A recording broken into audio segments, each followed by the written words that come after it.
I'm about to blow your breakfast, brunch, or anytime snack plans out of the water. Forget everything you thought you knew about bacon because today we're making the most epic candied bacon. Now this recipe is really simple, but you gotta make sure you have the right ingredients. And by using right ingredients, I mean you want thick cut bacon. The thin stuff, it doesn't work as well. I mean, it still will work, but thick cut has a better fat content and it will caramelize so beautifully.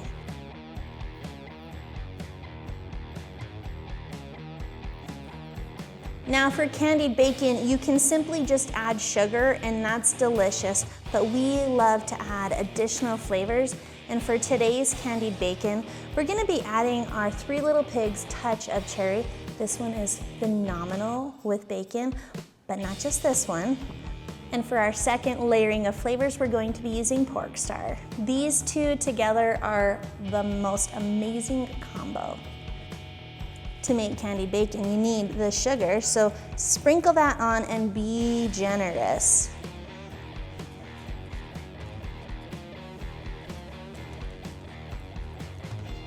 Kind of pat it in, press it into the bacon as well. And I will say, you can do it to both sides, but I like to just do it to one side because the bottom side is gonna make your grates super sugary and sticky and hard to clean versus just the fat of the bacon being on the grate. So be generous with the top coating of the brown sugar that you're putting on it. And like I said, make sure you don't skimp on that part. Now we're gonna hit it with our seasonings.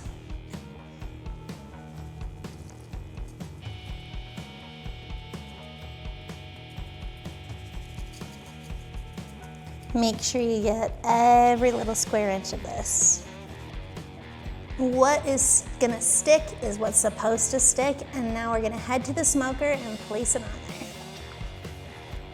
Today we are using our Coyote 36-inch pellet grill, and we've got it set to 325, and it'll take about 30 to 40 minutes to cook our candied bacon.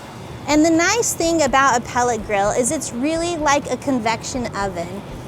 The air flows around it and there's not a direct heat source, so you're not gonna have flare-ups.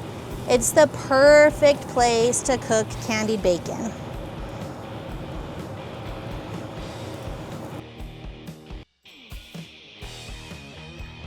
Our bacon's been on for about 35 minutes and it's perfectly done. You can tell it's got a deeper, richer mahogany flavor. The edges have bubbled up and crisped up. It's looking so good. You definitely want to let this cool because that sugar that is on there will act like a hot glue gun and it will burn you. So let these fully cool and then you can enjoy them. It's crisped up. That's made the perfect candied bacon. I would say the worst part about making candied bacon is there's never enough, because when you take a bite, you're gonna be like, that's all I want to ever eat for the rest of my life. It's delicious. So head over to our website, www.barbecuepitstop.com, and you will find these ingredients that you can use and make your own candied bacon. And also in all 5 of our locations, you can stop in and grab them anytime.